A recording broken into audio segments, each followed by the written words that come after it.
Halo teman-teman, penikmat cerita novel. Kali ini saya akan melanjutkan cerita tentang menantu terbengkalai ternyata miliarder. Buat kalian yang baru mendengarkan cerita dari channel Gungred, jangan lupa untuk dukung terus channel Gungred dengan cara klik tombol like dan subscribe-nya. Dan saya ucapkan terima kasih banyak buat kalian yang sudah support. Kurang dari 2 meter di belakang Adinata dan Cynthia Yandra, ada foto pernikahan Edvard Su dan Cynthia Yandra. Ini adalah upacara pernikahan Edvard Su dan Cynthia Yandra. Namun, Adinata dan Cynthia Yandra, di depan Edvard Su, mau tidak mau berciuman dengan cara yang megah. Adegan itu bahkan lebih berisik lagi. Ya Tuhan, ini berantakan sekali. Pengantin wanita justru mencium pria lain di depan pengantin pria. Tuan Su, orang terkaya di kota, sangat malu dan terhina hari ini. Adinata ini benar-benar punya nyali. Dia bisa melakukan hal gila seperti itu. Meja keluarga sakti paling dekat dengan panggung melihat adegan ini, mereka juga sangat tidak senang. Davi Sakti mengerutkan kening, dengan niat membunuh di matanya. Dia bermaksud menjadikan Adinata sebagai cucu mertuanya dan menikahi cucunya, Anastasia. Namun, hari ini, Adinata kembali bersama mantan pacarnya di depan mereka. Jika aku tahu sebelumnya, aku seharusnya tidak membiarkan dia meninggalkan ibu kota.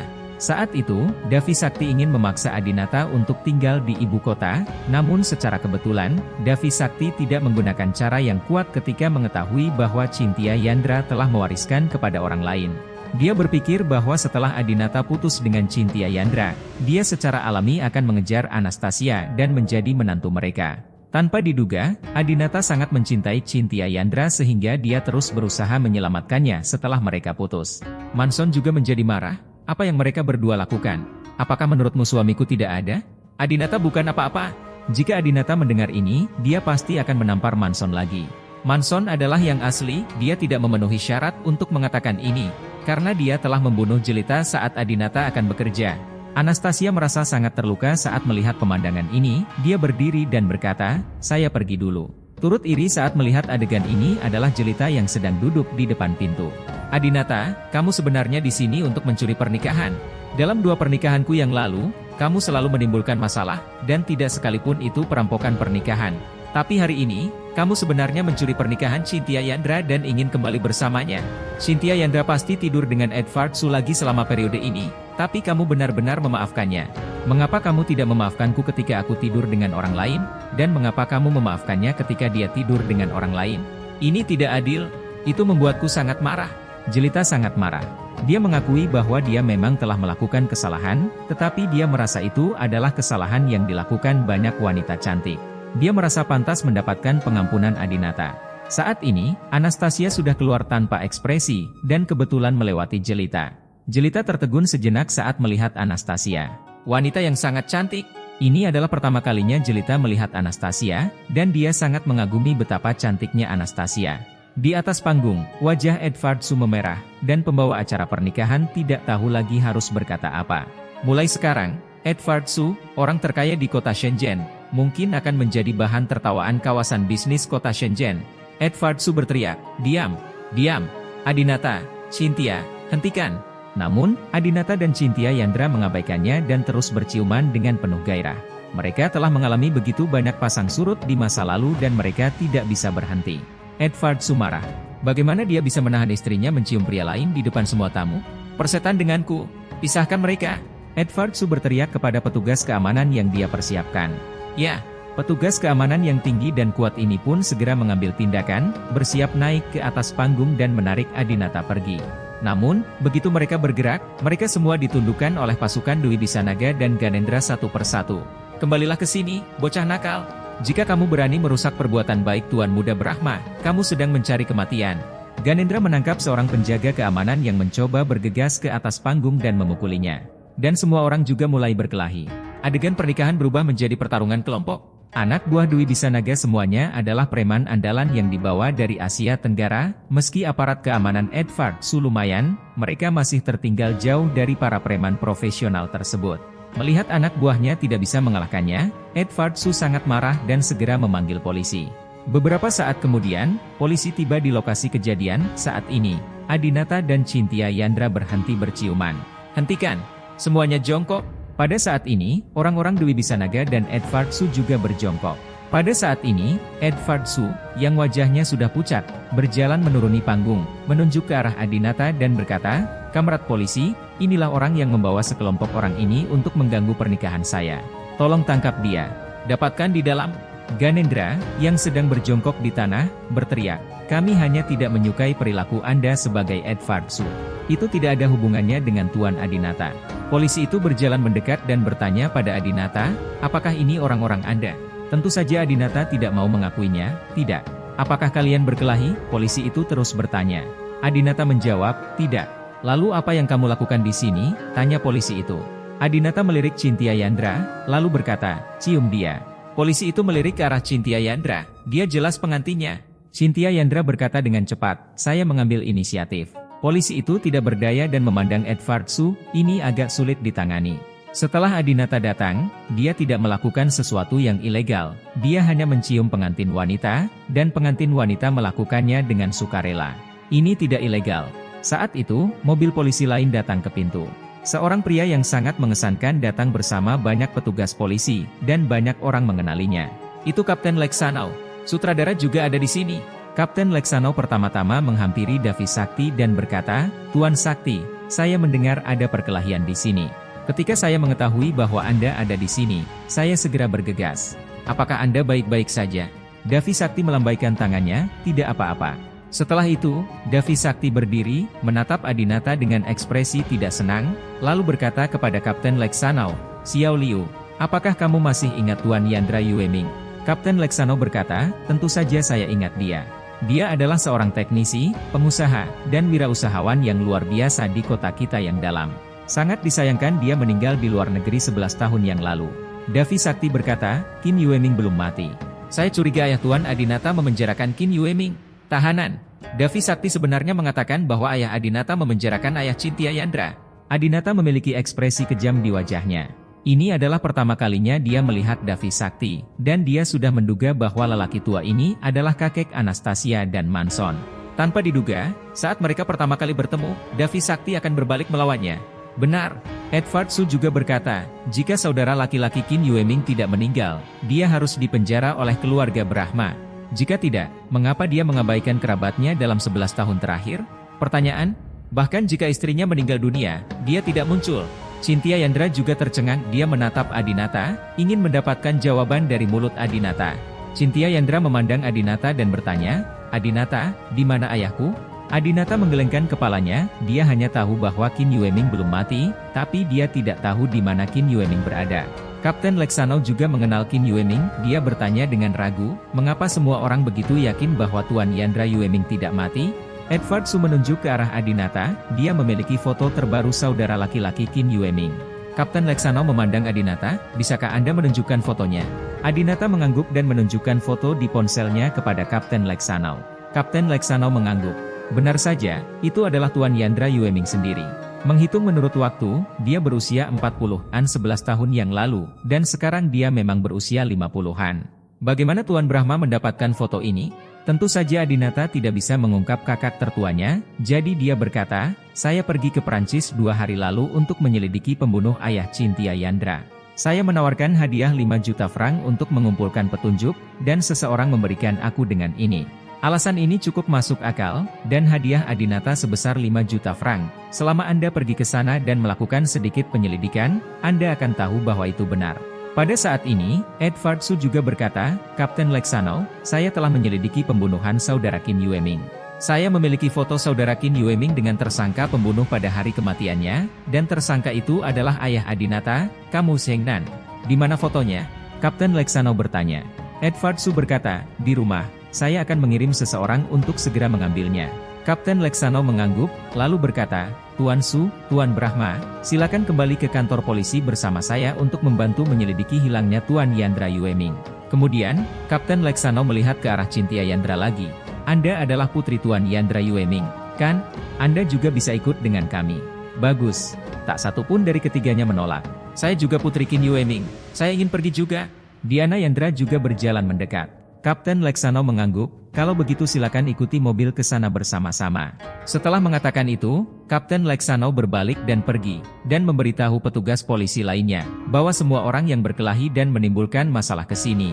Ya, setelah Adinata, Edward Su, Chintya Yandra dan protagonis lainnya pergi. Pesta pernikahan yang meriah ini secara resmi berakhir.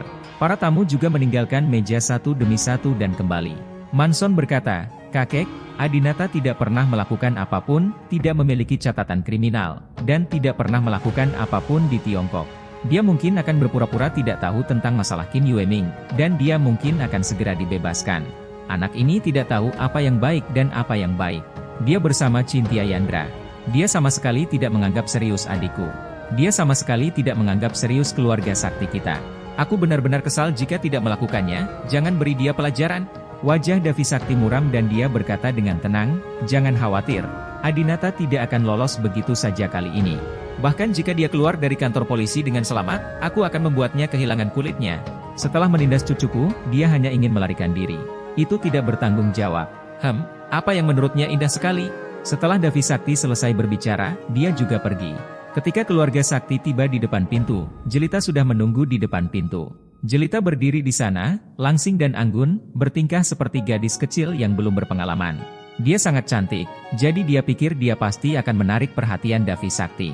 Namun, tidak ada seorang pun di keluarga Sakti yang memandangnya sama sekali dan berjalan melewatinya. Tepat ketika Jelita dan Manson lewat, Jelita mengulurkan jari rampingnya dan mengaitkan tangan Manson.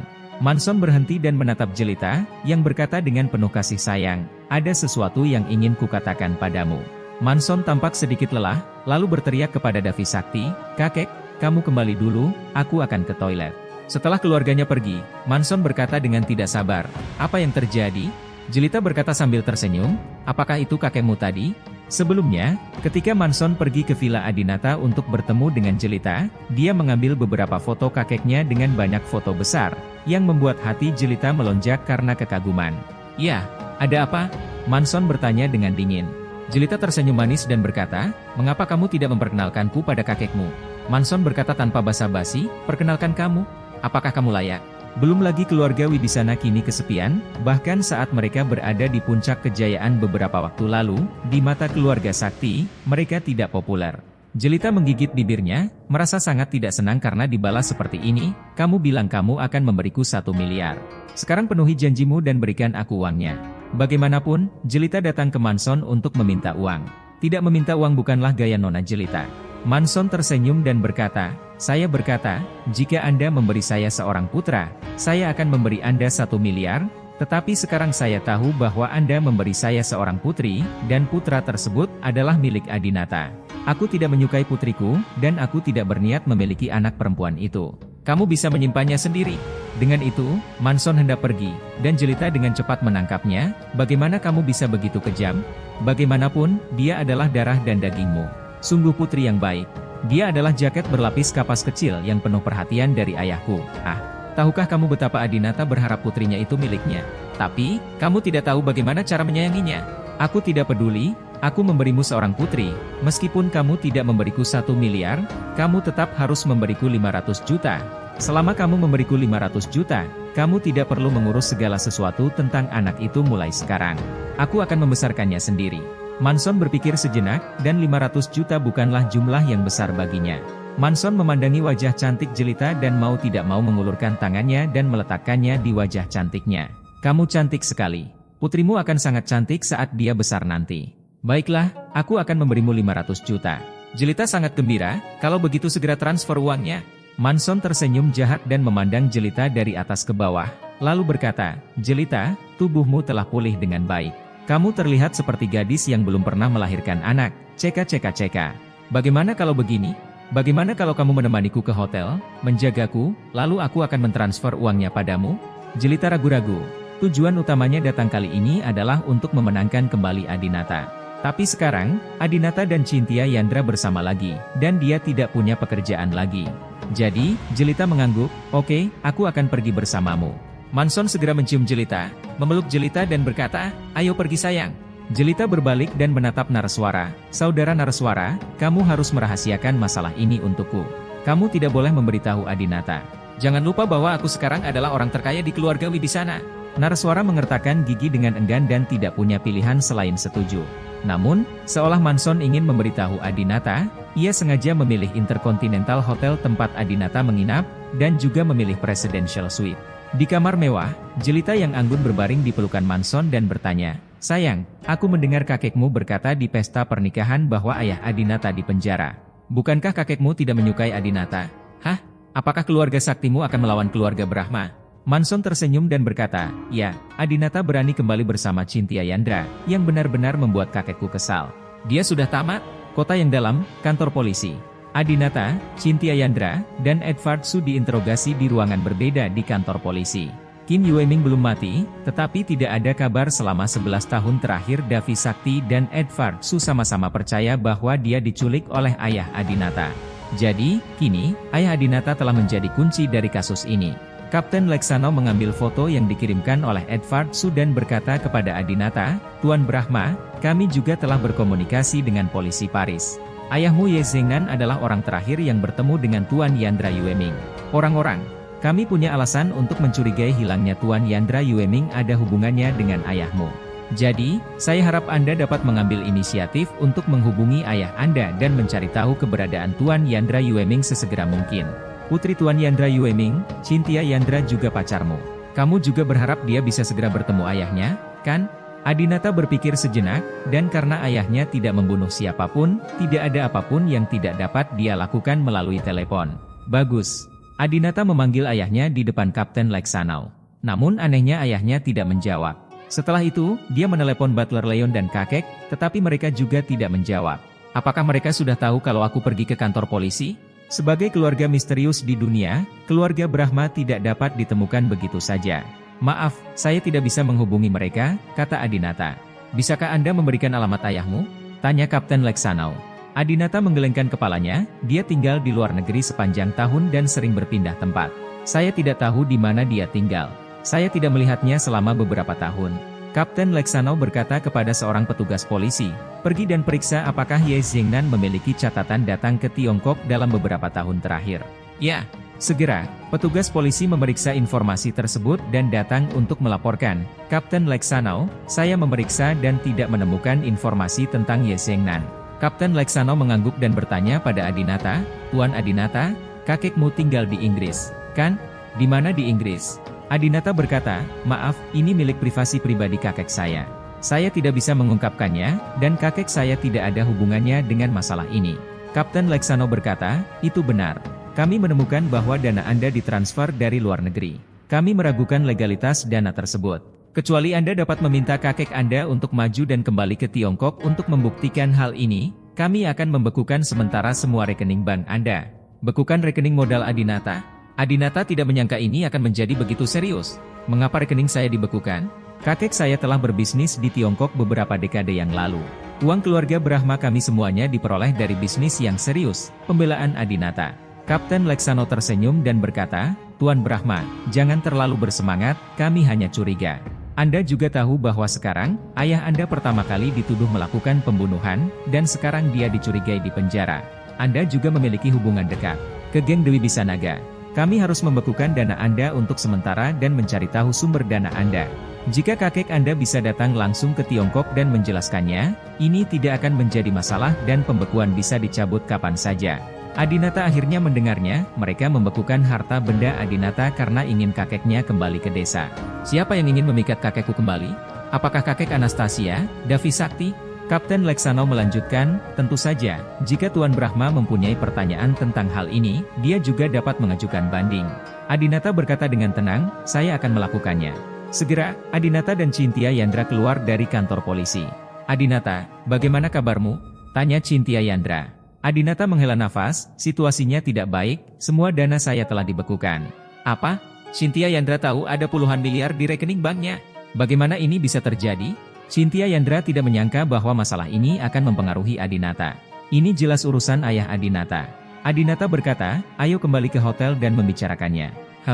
Dewi Bisanaga, Ganendra dan sekelompok preman memasuki situasi tersebut tetapi belum keluar. Wibisana Arce, yang bertanggung jawab atas logistik, komando, dan pekerjaan di belakang layar, tidak ditangkap. Ia mengantar mereka berdua ke Hotel Intercontinental. Kembali ke kamar presidensial hotel, Cynthia Yandra tidak sabar untuk bertanya, "Adinata, apa yang terjadi? Siapa yang memberimu foto itu? Di mana ayahku?" Adinata memberitahu Cynthia Yandra segalanya tentang dia membawa Diana Yandra ke Prancis dalam 24 jam terakhir, tentang hadiahnya, dan tentang bertemu dengan kakak laki-lakinya. Adinata berkata, "Maaf, Cynthia, saya hanya dapat memastikan bahwa ayahmu belum meninggal sekarang, dan dia seharusnya menjalani kehidupan yang baik, tetapi saya tidak memiliki wewenang untuk mengetahui di mana dia secara spesifik." Mendengarkan cerita Adinata, Cynthia Yandra juga merasa sedikit misterius. Sepertinya keluarga Brahma MU benar-benar memiliki beberapa rahasia, dan rahasia ini juga ada hubungannya dengan ayahku. Aku tidak tahu apa rahasia keluarga Brahma MU, tapi itu sebenarnya menghalangi ayahku untuk menghubungiku selama 11 tahun. Cynthia Yandra mengenal ayahnya, dan Kim Yueming sangat mencintai kedua putrinya, dia tidak tega mengabaikan mereka selama 11 tahun. Pasti ada alasan khusus yang menghalangi Kim Yueming untuk menghubungi mereka. Adinata menghibur Cynthia Yandra dan berkata, "Cynthia, saya berjanji kepada Anda bahwa saya akan mendapatkan otoritas keluarga sesegera mungkin dan membantu Anda mendapatkan ayahmu kembali. Sayangnya, dana saya telah dibekukan lagi sekarang. Pengalaman bisnis, saya tidak tahu jika masih bisa diselesaikan." Adinata kini menjadi miskin lagi, ini bukan pertama kalinya dia menjadi miskin. Sebelum menikah dengan keluarga Wibisana, dia menipu Jelita 2 kali, mengatakan bahwa dia tidak punya uang. Tapi kali ini berbeda. Dia punya uang, tapi dia tidak bisa menggunakannya. Di Cina, dia benar-benar tidak punya uang. Cynthia Yandra merasa sedikit bersalah. Jika bukan karena dia, dana Adinata tidak akan dibekukan. Memikirkan penderitaan yang dialami Cynthia Yandra pada Adinata dalam beberapa hari terakhir, Cynthia Yandra merasa sangat bersalah dan langsung berlutut di depan Adinata. "Cynthia, apa yang kamu lakukan? Cepat bangun." Bagaimana Adinata rela membiarkan Cynthia Yandra berlutut? Cynthia Yandra berlutut di depan Adinata dan berkata, "Adinata, maafkan aku menikahi Edvard Su tanpa memberitahumu sepatah kata pun. Kamu pasti membenciku akhir-akhir ini."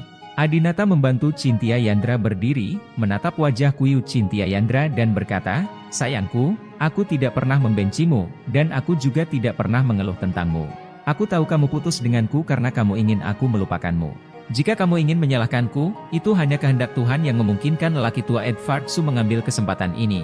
Menyebutkan Edvard Su, Cynthia Yandra dengan cepat berkata kepada Adinata, "Adinata, setelah datang ke Shenzhen, meskipun saya tinggal di Villa Edvard Su, dia dan saya tidak pernah tidur bersama. Bahkan ciuman pun tidak. Saya belum mengkhianati Anda. Sungguh, apakah kamu percaya padaku?" Adinata menatap mata tulus Cynthia Yandra dan menjawab, "Saya percaya." Dia telah mengetahui tentang hubungan antara Cynthia Yandra dan Edvard Su melalui penyadapan, keduanya tidak melakukan apapun dalam beberapa hari terakhir. Tentu saja, hanya sebelum hari ini. Jika Adinata tidak bisa menghentikan mereka untuk menikah hari ini, Cynthia Yandra mungkin sedang berbaring di ranjang besar Edvard Su saat ini. Memikirkan hal ini, Adinata semakin merasakan betapa jarangnya memiliki Cynthia Yandra lagi saat ini. Adinata tidak tahan lagi dan menerkam Cynthia Yandra. Malam itu, Adinata dan Cynthia Yandra gila sepanjang malam. Musiknya dulu menambah keseruan BSP, Put So Fair. Entah sudah berapa kali single itu diputar. Dan malam ini, yang sama gilanya dengan mereka adalah Manson dan Jelita, yang juga berada di kamar Presidential Suite Intercontinental Hotel. Kedua orang ini sulit tidur. Secara kebetulan, mereka berempat bertemu saat naik lift hotel bersama pada pukul 9 keesokan harinya. Adinata memegang tangan Cynthia Yandra, sementara Jelita memegang lengan Manson, dan mereka berempat bertemu. Setelah melihat Adinata dan Cynthia Yandra, wajah Jelita memerah karena malu, dan dia segera menurunkan tangannya dari tubuh Manson. Ngomong-ngomong, terakhir kali dia bertemu Adinata di Hotel Bintang 5 adalah ketika dia dan Chakravad masuk ke kamar dan ditangkap oleh Adinata. Kali ini, perasaan serupa lagi, dan Jelita menjadi panik. Namun, Manson tersenyum murah hati dan menyapa Adinata. "Adinata, kulihat kalian berdua tidak punya tenaga untuk berjalan. Kamu sangat lelah tadi malam. Kamu hampir kelelahan, haha." Manson memandangi kaki Cynthia Yandra dan menemukan lututnya merah dan memar, yang jelas disebabkan oleh siksaan tadi malam. Jelita juga mengenakan rok pendek, dan Adinata tidak bisa menahan diri untuk tidak melihat lutut Jelita, yang juga merah dan memar. Manson dan Adinata, dua pria dewasa, sekilas secara alami memahami apa yang sedang terjadi. Adinata masih sangat tidak senang saat melihat Manson dan Jelita masuk ke sebuah kamar. Meskipun pacarnya saat ini adalah Cynthia Yandra dan dia tidak lagi mencintai Jelita, dia dan Manson mengkhianatinya. Terlebih lagi, baru kemarin, Jelita berani memberitahu Adinata bahwa dialah satu-satunya di dunia yang paling mencintai Adinata. "Aku sayang kamu paman." Dia bilang dia mencintaiku di sore hari dan kemudian masuk ke kamar bersama pria lain di malam hari. Apakah ini cintamu padaku? Adinata merasa jijik saat memikirkan apa yang dikatakan Jelita kemarin. Adinata memandang Jelita dan bertanya, di mana anak itu? Jelita tidak berani menatap langsung ke arah Adinata. Hah? Adinata mengulangi, izinkan saya bertanya, di mana anak saya? Jelita berbisik, oh, putra kami ada di Aurous Halls, dan ibu saya sedang mengawasi. Adinata berkata dengan marah, Jelita, kamu sangat baik. Anak itu masih sangat kecil, jadi tinggalkan saja anak itu di Aurous Halls dan datang ke sini untuk bersenang-senang dengan kekasihmu. Jelita dengan cepat menjelaskan, saya tidak datang karena Manson. Saya tidak tahu dia akan datang ke Shenzhen. Saya datang ke sini untuk menemui Anda. Adinata mendengus dingin, untuk menemuiku? Untuk menemuiku, mengapa kamu lari ke kamar orang lain? Jelita segera berkata, bukan karena kamu mundur dan kembali bersama Cynthia Yandra, tapi kamu tidak menginginkanku, dan kamu tidak mengizinkanku menemukan pria lain. Adinata berkata, saya tidak akan menghentikan Anda untuk mencari pria lain. Anda dapat menemukan siapapun yang Anda inginkan. Saya tidak peduli. Namun, jika Anda hanya peduli pada kesenangan Anda sendiri dan tidak peduli dengan ibu anak Anda, saya pikir kamu masih harus membiarkannya. Keluarga harus menjemput anak itu secepat mungkin. Tidak, Adinata, tolong, jangan bawa anakku pergi. Jelita mulai panik. Saat ini, Manson terkekeh dan berkata, Jelita, mengapa kamu memohon padanya? Dia sekarang miskin, hartanya telah dibekukan, dan dia tidak bisa mengeluarkan uang sepeser pun. Dan orang-orang di keluarganya tidak bisa dihubungi sama sekali. Mereka sudah lama mengabaikannya. Orang-orang dari keluarga Brahma tidak berani datang ke Tiongkok. Mendengar perkataan Manson, Adinata tampak marah. Memang keluarga sakti MU yang mengincarku. Manson mendengus dingin. Benar, keluarga sakti kami mengincarmu, bagaimana kalau... Adinata, kamu tidak tahu apa yang baik atau buruk. Adikku menyukaimu karena kamu dilatih di kehidupan sebelumnya, tetapi kamu tidak memilih saudara perempuanku dan bersikeras memilih wanita tua Cynthia Yandra ini. Sudah kubilang, membekukan propertimu adalah hal yang sembrono. Selanjutnya, aku akan membuatmu lebih buruk dari seorang pengemis. Kamu mencari kematian. Adinata hendak mengayunkan tinjunya ke Manson. Tidak, Cynthia Yandra menarik Adinata. Ada kamera di sini. Jika seseorang memukul seseorang, mereka pasti akan ditangkap. Manson tidak takut, kamu ingin memukulku? Pukul aku. Aku tidak akan melawanmu hari ini. Aku tidak punya kekuatan sekarang. Mantan istrimu sangat tersiksa sehingga aku tidak punya kekuatan sama sekali sekarang, haha. Melihat Manson dengan bangga memamerkan apa yang terjadi antara dirinya dan Jelita, Adinata teringat bahwa mereka berdua telah melakukan sesuatu yang membuatnya menyesal selama pernikahan Adinata, jadi dia berhenti memedulikan kamera dan menendangnya. Ledakan! Manson ditendang ke pintu lift. Kamu bajingan, kamu benar-benar berani melakukan sesuatu. Saya pikir kamu ingin masuk penjara dan menjalani seluruh hidupmu bersama Dwi Bisanaga dan Ganendra. Manson berteriak dengan marah. Apa katamu? Adinata mendengar ada yang tidak beres. Manson terkekeh, Adinata, kamu benar-benar pria yang tidak sadar.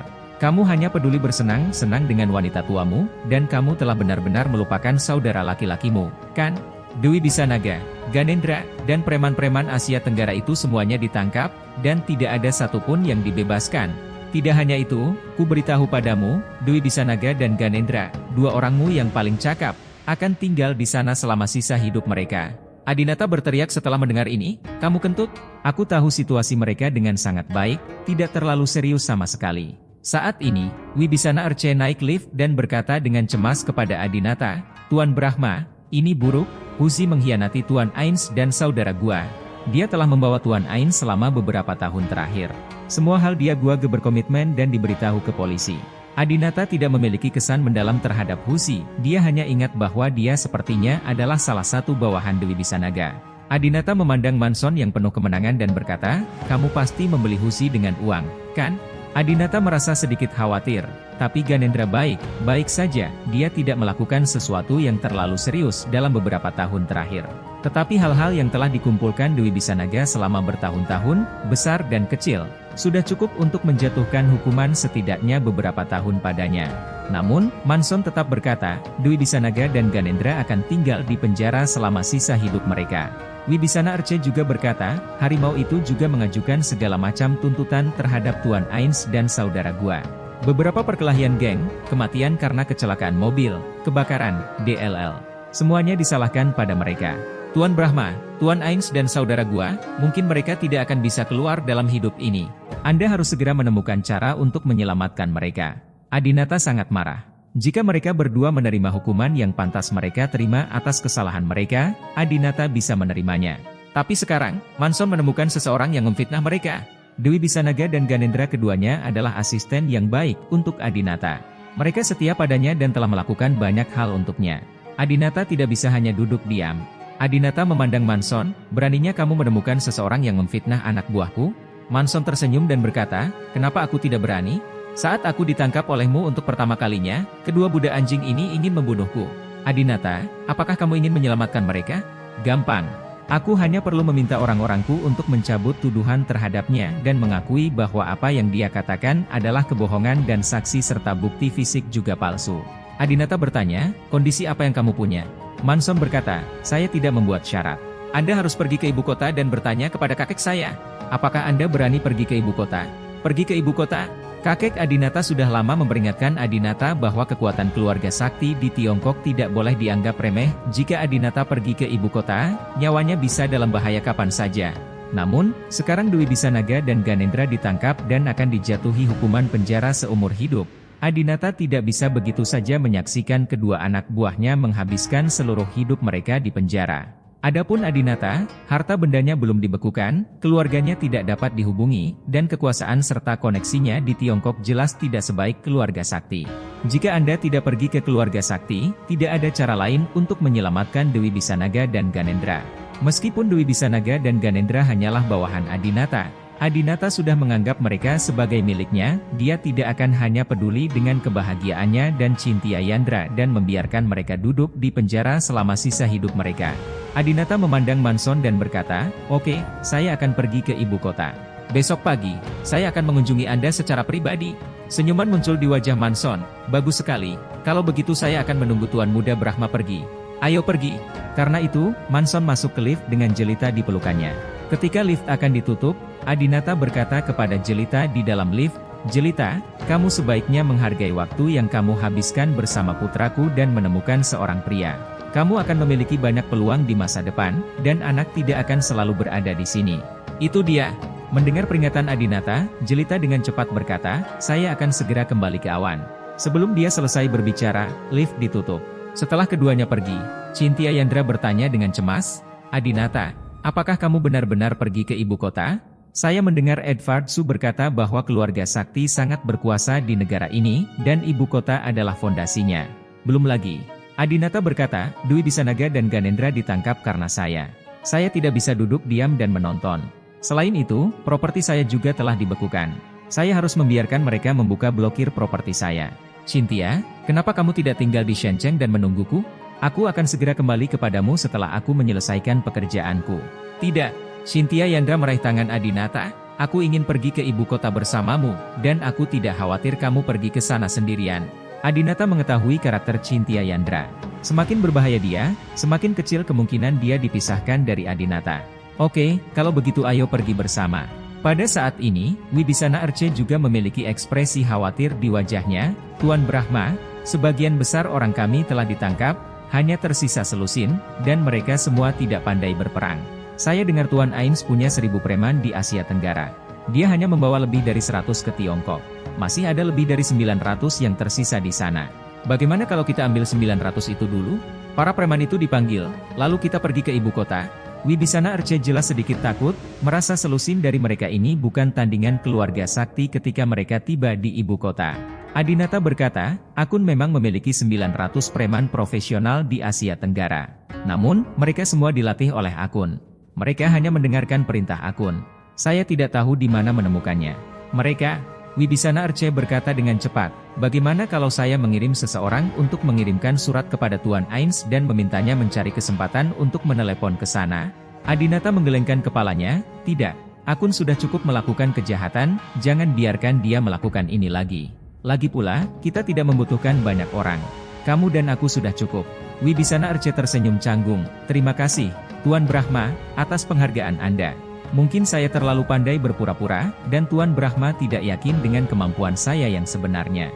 Sebenarnya, aku bahkan tidak bisa mengalahkan RH dewasa. Adinata tersenyum dan berkata secara misterius, saya tahu kamu lemah dan saya tidak membiarkan kamu pergi ke ibu kota untuk berperang. Kamu hanya mengendalikannya dari belakang layar. Kontrol? Kontrol apa? Wibisana RC penasaran.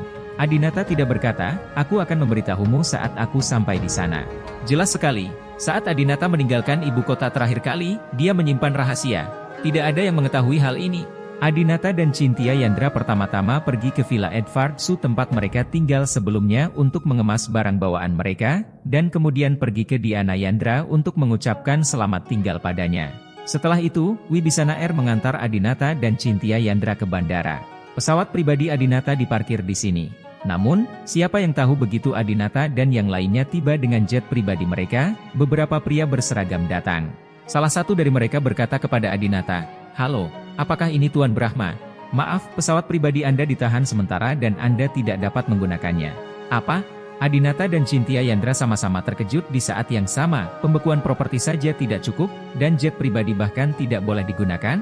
Tampaknya kejadian ini memang sangat serius. Kecuali kakek dipanggil untuk maju, dia tidak akan pernah bisa mendapatkan kejayaan yang sama seperti sebelumnya di Tiongkok. Adinata tidak berdebat dengan pihak lain, karena dia tahu itu tidak ada gunanya. Adinata berkata, "Koperku masih di dalam, aku ingin masuk dan mengambil barang-barangku." Namun, pria berseragam itu tetap mengulurkan tangan untuk menghentikannya. "Tuan Brahma, untuk mencegah Anda menjual barang-barang berharga, kami tidak bisa membiarkan Anda masuk. Apa katamu?" Sekarang, giliran Cynthia Yandra yang marah. "Anda menyegel pesawat hanya karena Anda tidak ingin kami meninggalkan Tiongkok. Mengapa Anda tidak membiarkan kami mengambil barang-barang kami? Sekalipun ada barang berharga di dalamnya, itu milik kami. Kenapa kita tidak bisa menggunakannya?" Adinata tahu bahwa keluarga Sakti ingin mengubah Adinata sepenuhnya menjadi orang miskin. Bukan hanya rekening bank puluhan miliar yang diblokir, bahkan mereka yang ingin mengambil barang berharga untuk dijual pun tidak diperbolehkan. Dengan cara ini, Adinata benar-benar menjadi orang miskin yang tidak punya uang. Adinata berkata dengan tenang, "Saya tidak akan mendapatkan sesuatu yang berharga, hanya obat-obatan dan beberapa kebutuhan sehari-hari saya." "Obat? Obat apa?" tanya laki-laki berseragam itu. Adinata berkata, "Obat khusus untuk asma. Saya menderita asma." Pria berseragam itu berpikir sejenak dan merasa tidak masuk akal jika dia bahkan tidak diperbolehkan minum obat, jadi dia setuju untuk melepaskannya. "Oke, ayo." Pria berseragam itu menemani mereka bertiga naik ke pesawat. Adinata memang memiliki sebuah kotak besar berisi obat-obatan, dan ada cukup banyak obat di dalamnya. Pria berseragam itu terkejut, "Obatmu cukup banyak." Adinata sengaja terbatuk, "Saya bertempur di Suriah selama setahun, dan kesehatan saya tidak baik sejak saya kembali." Mendengar hal tersebut, lelaki berseragam itu langsung merasakan rasa hormat di dalam hatinya. "Benarkah? Kamu sebenarnya pernah berperang? Tampaknya negara kita tidak terlibat dalam apa yang terjadi di sana." Adinata menjawab, "Saya dibuang oleh keluarga saya untuk pelatihan." Pria berseragam itu tertawa, "Keluargamu benar-benar kejam hingga melemparkanmu ke medan perang. Apakah kamu tidak takut sesuatu akan terjadi padamu?" Adinata terus mengobrol dengan pihak lain, memasukkan beberapa barang pribadi ke dalam tasnya, dan berkata, "Saya lolos dengan jalan keluar yang sempit. Saudaraku, kamu seharusnya beruntung dilahirkan di Tiongkok. Kamu tidak tahu betapa tragisnya medan perangnya adalah. Kawan yang berbicara denganmu suatu saat mungkin kepalanya akan terpisah dari tubuhnya pada detik berikutnya." Adinata mengobrol dengan pihak lain, dengan cepat mengambil sesuatu dan berjalan. Akhirnya, pria berseragam itu berinisiatif untuk berjabat tangan dengan Adinata. "Tuan Brahma, jagalah kesehatanmu. Saya juga mengagumi orang-orang yang pernah ke medan perang. Selain itu, saya sarankan Anda segera menghubungi keluarga Anda, mungkin.